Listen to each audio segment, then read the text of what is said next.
Y ya estamos de vuelta entonces en nuestro tercer bloque de Más Positivo. Como siempre, nuestros amigos, del Departamento Comunal de Salud están con nosotros el día de hoy. Vamos a estar hablando de algunas novedades también, que es, por ejemplo, la nueva sala de rehabilitación infanto-juvenil, tramitación también de algunas credenciales que usted tiene que saber. Y para eso estoy con Marina Espina, fonoaudióloga de la nueva sala de rehabilitación infanto-juvenil. ¿Cómo está? Bienvenida. Muy bien, gracias.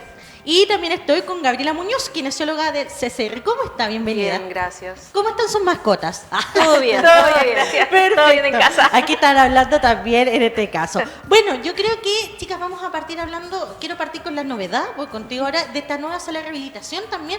Conversemos un poquito de qué consiste también y cómo proyecta trabajar en lo que es el área infanto-juvenil. Claro, bueno, la sala de rehabilitación infanto-juvenil espacialmente va a estar ubicada justo al costado de la farmacia comunitaria en Sargento Aldea, esquina Esmeralda. La idea de esta sala es otorgar prestaciones para niños, niñas y adolescentes de entre los 5 a los 14 años. La idea es cubrir y ofrecer planes terapéuticos con la idea de contribuir en su bienestar físico, social y emocional para niños asociados a diagnósticos de neurodivergencia o alguna alteración del neurodesarrollo. Perfecto, ahí entonces vamos a ir desglosando después Sí, obvio. un poquito de eso. Gaby, voy contigo ahora para que hablemos también del CCR, en qué consiste lo mismo, para que la gente también sepa cuáles son los distintos departamentos y prestaciones que Claro. ofrecen ustedes. Nosotros también somos un centro de rehabilitación comunitario, pero que tiene un enfoque de rehabilitación físico, ¿ya? Estamos conformados por un equipo integral de profesionales, en donde hay kinesiólogos, terapeuta ocupacional, prestaciones de fonoaudiología, ¿ya? Y el principal enfoque de nosotros es lograr o mejorar la rehabilitación física de los pacientes que son derivados desde la red, que pueden ser derivados desde CESFAM, desde el hospital de Talca o desde el hospital de Linares. Perfecto, entonces ya, ahí está la diferencia entonces también para que se vayan dando un cuenta un poquito de eso. Y ahora me gustaría saber qué profesionales también conforman lo que es este centro de rehabilitación infanto-juvenil, porque sabemos que en muchos casos son equipos multidisciplinarios también Claro. los que los conforman y trabajan en estas áreas. Sí, bueno, todo va a comenzar desde el equipo médico de familia, que van a estar ubicados desde el CESFAM para el tema de la tramitación y el proceso de derivación. Y posteriormente va a pasar a la sala, que en la sala a horario completo va a estar un terapeuta ocupacional y una fonoaudióloga.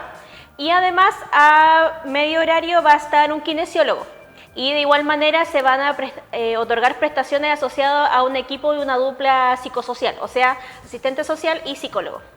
Perfecto, o sea, es harto también, están todos trabajando Sí. de forma mancomunada también para poder en el fondo atender las distintas necesidades de estos pacientitos, por decirlo así, son tan Exactamente. pequeños hasta 14 años. Y en el caso de ustedes, bueno, como decía, ya tenemos la quina aquí, ¿y qué más tenemos para ofrecer? ¿Qué equipo conforma? Bueno, el equipo, como te decía, está conformado por kinesiólogo, terapeuta, tenemos horas de fonoaudiólogo para los pacientes que requieran este tipo de atención, pero además en el CCR se realizan otro tipo de prestaciones, como por ejemplo es la entrega de ayudas técnicas del programa GES, ¿ya? Donde se entregan bastones, silla de ruedas, los colchones antiescara, cojines, entre otras cosas, dependiendo de la canasta que exista. Se hacen también evaluaciones de terapeuta ocupacional y además se realiza la aplicación del IVAD, que es un instrumento que culmina el proceso de tramitación de credencial de discapacidad para que la CONPIN después pueda hacer el análisis del caso y ver si otorga o rechaza una credencial de discapacidad para la persona. Mira, que bueno, quiero que después nos quedemos un poquito en ese tema. A la vuelta contigo voy a conversar también respecto un poco a eso. Bueno, también me gustaría que habláramos de la relevancia también de contar, como decía, esto es corrígeme, esto es relativamente nuevo también. Hablemos de la relevancia también de contar con esta prestación y que en el fondo el Servicio Comunal de Salud vaya creciendo también en ese sentido. Claro, bueno, la idea de instaurar y otorgar esta prestación de la sala de rehabilitación infanto-juvenil es para cubrir ciertas necesidades en base a planes terapéuticos o necesidades que tiene este grupo etario, como dije anteriormente, de los 5 a los 14 años, ¿ya? Se sabe que, bueno, también contamos con el programa Chile Crece Más, que atiende a niños, específicamente en la sala de estimulación, hasta los 4 años, 11 meses. Entonces, es por lo mismo que la sala de rehabilitación se trata de enfocar desde los 5 años hasta los 14. Perfecto, entonces para quienes culminan, después puedan continuar entonces en esta sala de rehabilitación. Sí, siempre y cuando requieran necesidad de algún plan terapéutico o colaborar en cuanto a sus necesidades de la vida diaria. ¿Esto se va haciendo con derivación entonces, por ejemplo? Sí, siempre puede partir o de ser detectado a través de un control del niño sano con las enfermeras. La enfermera, en caso de pesquisar alguna dificultad, deriva a médico y el médico va a ser el que emita la interconsulta para nosotros poder atender a este niño, niña o adolescente. Perfecto, entonces ahí también para que quede claro eso. Y tú mencionaste algo que tiene que también ver con esta tramitación de la credencial de discapacidad, que también sabemos que es necesario que se otorgue, que la tengan. Hablemos un poquito de este proceso también para que la gente sepa cómo obtenerla. Claro, lo que pasa es que la ley 20.422, que es la ley que actualmente rige la inclusión de las personas en situación de discapacidad, dice que para poder obtener los beneficios de acceso y oportunidad que tienen las personas en situación de discapacidad, debe estar inscrito en el Registro Nacional de Discapacidades Senadis. La forma de ingresar a este registro nacional es a través de la obtención de la credencial de discapacidad, ¿ya? Si bien este trámite se puede hacer directamente en las oficinas de CONPIN, muchas comunas como San Javier no cuentan con una oficina específica para esto, entonces en esta comuna se inicia el trámite en el Departamento Social con la recepción de los documentos, en donde en Social le dicen cuáles son los papeles necesarios para poder iniciar este proceso, que principalmente son fotocopia de la cédula de identidad, el certificado de nacimiento emitido por el Registro Civil, el certificado de residencia emitido por la Junta de Vecinos, el informe biomédico, que es un informe que idealmente debe llenar el profesional de cabecera de esa persona, o sea, que está relacionado al proceso de salud que genera esta limitación en su desempeño, y aportar objetivamente documentos que puedan decirnos si este es el diagnóstico y de esta forma se corrobora. Que acrediten, básicamente. Claro, lo más importante para la CONPIN es acreditar el origen de discapacidad. Cuando se habla de acreditar, de repente la gente se entrampa un poco, pero es más que nada decir, voy a dar un ejemplo, si yo tengo un problema visual que me impide desempeñarme laboralmente, educacionalmente o en mi vida diaria, yo lo más probable es que tenga examen de fondo de ojo, algún examen de agudeza visual, algún informe de mi oftalmólogo o algo de exámenes que objetivamente digan este es el daño que se produce y esto es lo que genera esta limitación, ¿ya? Cuando se conforma la carpeta se deriva a salud y nosotros a través de la sectorización que tenemos nos llegan los documentos y citamos al paciente para aplicar el IVADEC. El IVADEC es el instrumento de valoración de desempeño en comunidad. Principalmente es un autorreporte, ya donde la persona reconoce ese autorreporte a través de una serie de preguntas que están catalogadas por rango etario, ¿ya? En donde se le pregunta qué tan difícil o cuánto te cuesta realizar ciertas cosas. Y de acuerdo a ese autorreporte, esta pauta entrega un resultado. Esta documentación yo la tengo que cargar a través de una plataforma de CONPIN y CONPIN tiene 25 días hábiles para dar resolución a esta solicitud. En la resolución lo que se habla es que ellos realizan un análisis de si van a otorgar, van a rechazar, piden más antecedentes, dejan un origen o rechazan otro, porque una persona puede tener una credencial de discapacidad con uno o con varios orígenes de discapacidad. Puede tener discapacidad y no tener limitación física, o sí tenerla. Entonces, ese es el análisis que hacen ellos. La dejamos permanente, vamos a dar una fecha de renovación o no, y ese es el dictamen que ellos hacen. Una vez que se hace este dictamen, ellos informan al Registro Civil para que hagan la inscripción de esta resolución en el Registro Nacional de Discapacidad. Pero ese trámite es interno, es un trámite entre CONPIN y Registro Civil. Y todo esto llega como respuesta a la persona a su correo electrónico, porque cuando se hace la fecha de la solicitud, se deja el correo electrónico y CONPIN responde desde esta manera. Y ahí se culmina el proceso.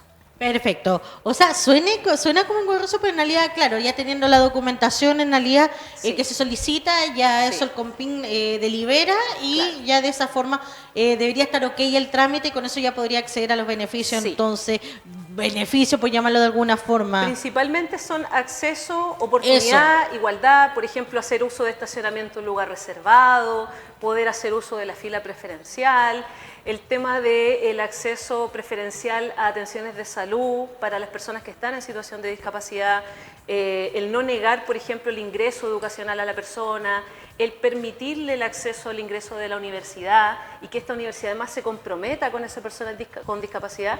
para facilitarle el proceso. Entonces, todo eso va con la creencia. Perfecto. Entonces ahí ya quedó bastante claro también el tema y por supuesto en caso de los equipos de salud también lo pueden ir orientando en caso de ser necesario. Pero siempre escuchamos este término, hablamos de esto, pero podemos definir en este caso, me voy contigo, Morín, ¿qué es la discapacidad? Porque como decíamos, utilizamos este término para todo, pero en realidad, en concreto, ¿qué es? Bueno, la discapacidad se puede entender, tal como lo dice su nombre, a aquella dificultad que pueda tener una persona adquirida, que nazca con esto, asociado a limitaciones o barreras con las que se pueda enfrentar en base a sus capacidades físicas, ¿ya? Físicas o neurológicas o psicológicas o mental, ¿ya? Eso se entiende como discapacidad, aquella dificultad que pueda tener una persona para desempeñarse en sus actividades de la vida diaria sin limitaciones o con limitaciones y barreras.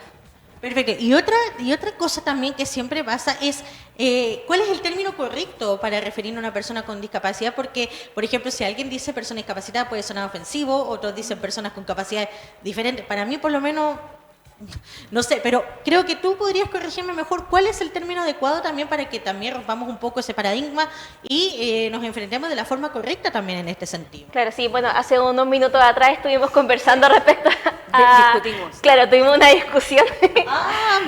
Debate. Discusión dentro del tema de salud, ¿ya? Pero yo mencioné que el referirse a una persona es dependiendo a cómo ella quiere que uno se refiera. Si se asocia a su diagnóstico, por ejemplo, a espectro autista o alguna persona con parálisis, no sé, o también, como decía Gabriela hace un momento, se le conoce como a una persona en situación de discapacidad. ¿Ya? Entonces, por eso, el término es ese, sin embargo, igual hay que respetar la decisión de cómo la persona quiere ser llamada. Perfecto, entonces ahí también para que quede como un poco claro eso, de que claro, que existen términos universales, pero también tenemos que empatizar con la persona, cómo se siente y cómo también prefiere en este caso, a pesar de que obviamente uno no anda por la calle, sino como, hola, discapacitado, hola, Claro, persona en situación de discapacidad.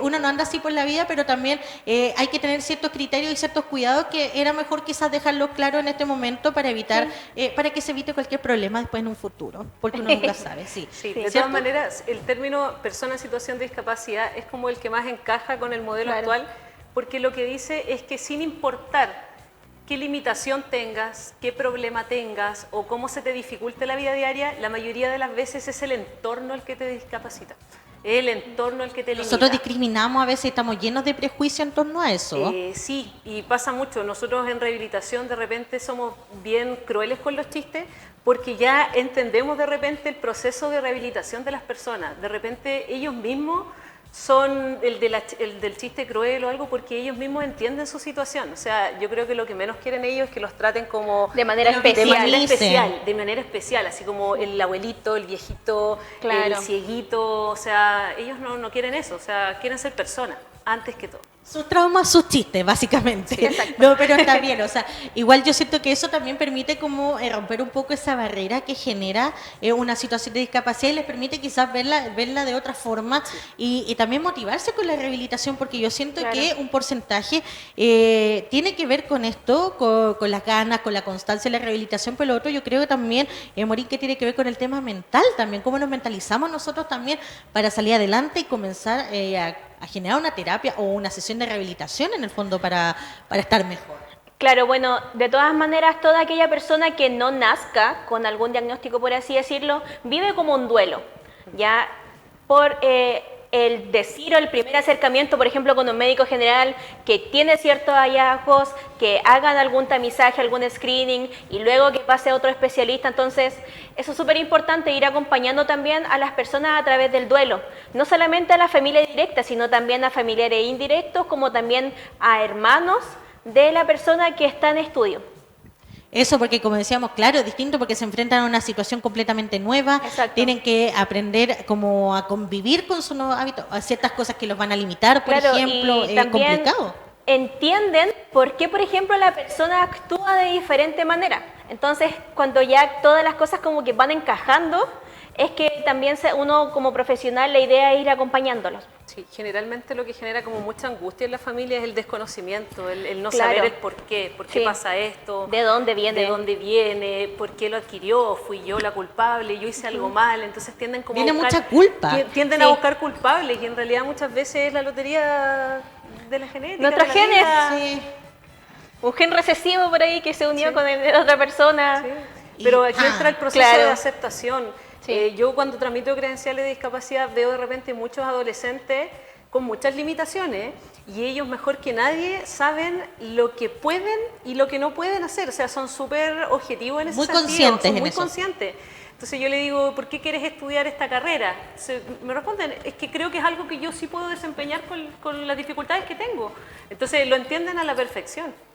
Eso igual es bueno también porque van tomando conciencia y no se van frustrando con cosas que quizás se les pueda dificultar más en el camino. Y también sabemos que, por ejemplo, el 3 de diciembre se conmemora este Exacto. día. Bueno, hablemos entonces de este hito tan importante. ¿Yo? Voy contigo, entonces.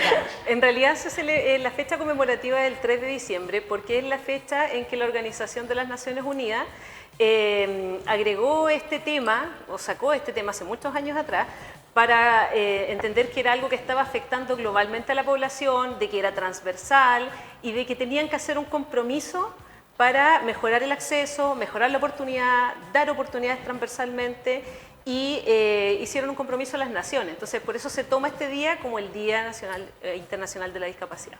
Entonces mañana 3 entonces de diciembre se conmemora. Y también tú mencionaste en una pincelada, pero hablemos también de qué tipo de discapacidad existen, porque la gente generalmente piensa que es solamente la física, por ejemplo, o en este caso neurológica. No sé si las podemos clasificar también porque puede que haya más o no. Y se ríen, se miran y se ríen. Sí, es que bueno, le voy a pedir colaboración a Gabriela. Entonces, ya, Gaby, ¿sabes qué? Gaby, dale a ti, te voy a pedir el consejo final nomás. Lo que pasa es que la ley 20.422 es la ley que rige esto a nivel nacional. Ya el tema de la inclusión, de establecer derechos, y dentro de esta ley han identificado orígenes como el físico, sensorial auditivo, sensorial visual, mental intelectual, mental psíquico. ¿Ya? Dentro de los mentales psíquico y mentales intelectuales se engloban los que hoy en día se consideran de neurodivergencia, Sí. pero también se considera un origen más, porque en realidad engloba mucho. Ya engloba mucho. Pero Neurodivergencia, tal como lo dice. claro, ahora si tú te fijas, por ejemplo, en una credencial de discapacidad, siempre van a ser esos son los orígenes, porque esos son los que están estratificados. ¿Ya? Ahora, ¿por qué siempre se habla del físico? Porque es el más visible. Claro. Entonces, ¿por qué también existe la credencial? Porque hay mucha gente que dice, yo tengo una discapacidad y nadie me cree. Porque tendemos a creer que lo que no es visible no existe. Pero sí existe y eso le genera una limitación a la persona en su desempeño en la comunidad, en su desempeño en el día a día, y eso es una discapacidad. Claro, y para eso entonces está esta credencial también que, como dice su nombre, acredita. Claro. Y en el fondo también derechamente no se debería cuestionar porque si ya se accede es porque viene toda una tramitación de atrás, como Exacto, decías tú. sí. Bastante burocracia, pero bueno, como decía, es parte porque también Sí. es un beneficio que tiene que ser entregado con ciencia también para las personas y obviamente nadie va a querer jugar con esto, entonces Claro. eso es lo más importante. Y ya en tu caso, ya te voy a hacer una pregunta fácil. Hablemos un poco cómo ha sido la recepción también en lo que es obviamente esta nueva sala, cómo ha sido también la derivación, cómo se ha ido manejando también, sobre todo en la parte como infante juvenil que quizás cuesta un poco más, como hacerlos entender, explicarle, ¿cómo ha sido un poco eso? Sí, bueno, también esclarecer que aún la sala no ha comenzado su funcionamiento. ¿Ya? Estamos todavía cumpliendo el rol de difusión de manera interna con el tema del equipo profesional de salud de acá del departamento.